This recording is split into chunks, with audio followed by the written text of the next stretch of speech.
Et salut à toutes et à tous, on se retrouve aujourd'hui pour... Je vais réveiller la forêt là. On se retrouve pour parler des questions clichés qu'on me pose tous les jours, du genre est-ce que la banane ça fait grossir? Est-ce qu'il y a que le lait qui est enrichi en calcium? Donne-moi une réponse s'il te plaît. Et ben là je vais vous répondre à tout. Ça me fait plaisir enfin de pouvoir vous parler plus de 10 secondes parce que sur Instagram je peux pas vous parler plus de 10 secondes, des vidéos à chaque fois elles se coupent. Donc on va commencer tout de suite. Donc première question que j'ai eue, est-ce que la banane ça fait grossir David s'il te plaît, dis-moi.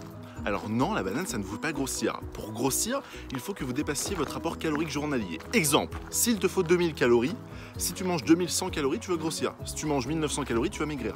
Et donc que tu manges une banane, je vois pas en quoi ça va te faire grossir alors que ça fait que 100 calories. Réfléchissez un peu. De plus, bon courage pour manger plein de bananes parce qu'au bout de 2-3, t'es calé. Il y a tellement de fibres que justement, ça te fait pas grossir parce que ça va t'éviter d'en manger plein. C'est pour ça que les fruits, on dit d'en manger à volonté. En tout cas, moi, je le conseille. Pourquoi? Parce qu'en fait, au bout d'un moment, tu vas plus pouvoir en manger. Tu vas te manger 3 clémentines, t'en auras marre. Et très bien, tu seras calé, ça fait plaisir. Pareil pour les pommes. À l'intérieur, il y a de la pectine. Et donc, du coup, ça va te caler automatiquement. C'est ça qu'on aime. Deuxième question que j'ai eue, est-ce que le soja, c'est dangereux pour la santé? Alors non, c'est pas dangereux pour la santé et ça ne fait pas pousser les seins. Pourquoi? Parce que dans le soja, c'est pas des oestrogènes qu'il y a, mais des phytoestrogènes.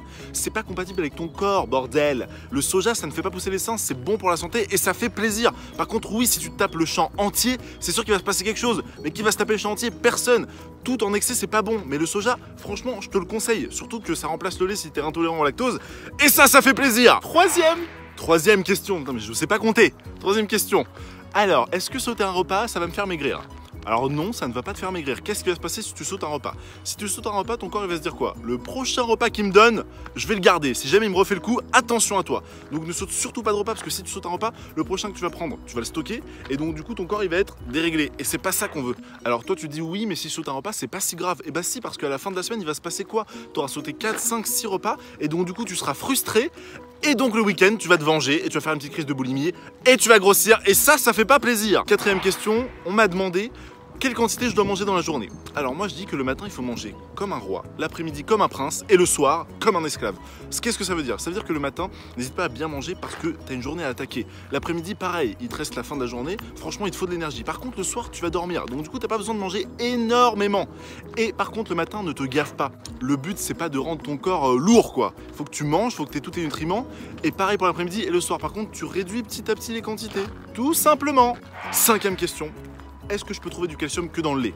Non! Tu peux aussi en trouver dans l'eau, dans les brocolis, dans le sésame, dans les choux et dans la moutarde.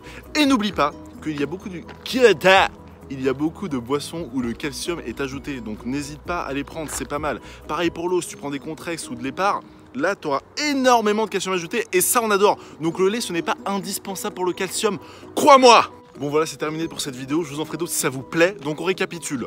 La banane ne fait pas grossir, tout dépend de ton apport calorique journalier.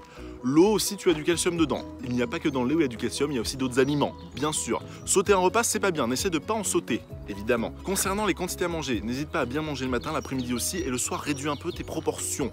Évidemment, privilégie les aliments avec des fibres pour être calé. Et pour terminer, non, le soja, ce n'est pas dangereux pour la santé. Arrête de croire tout ce qu'on te dit, vraiment. À ton avis, pourquoi ils disent que le soja, c'est dangereux pour la santé?